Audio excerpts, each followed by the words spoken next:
अस्सलाम वालेकुम दोस्तों। ऑक्सीजन अपने बॉडी में, अपने ब्लड में कैसे चेक करें, ये मैं एक सिंपल सा टिप्स आप लोगों को दे रहा हूँ। अभी जो वीडियो देख रहे हैं अभी भी आप चेक कर सकते हैं, तरीका बताता हूँ आप लोगों को।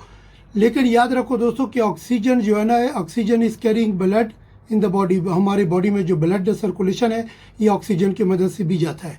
अगर ऑक्सीजन की कमी हो तो फिर ये पटों में दर्द है, सर में दर्द और बेचैनी से महसूस होना और मसल में दर्द है, तो आंखों के ऊपर बोझ ये आता है।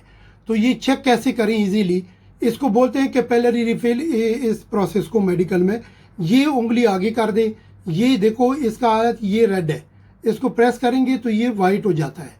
ठीक है, ऐसा प्रेस करो, इसको प्रेस करके इसको फ़ौरन छोड़ दे, प्रेस कर दो, फ़ौरन छोड़ दो। अगर 2 सेकंड के अंदर ये अपने हालत में आ गया तो इसका मतलब है कि आपकी बॉडी में, ब्लड में ऑक्सीजन पूरा है। अगर 2 सेकंड के अंदर नहीं आया, लेट आया, तो इसका मतलब है बॉडी में ऑक्सीजन यानी कम है।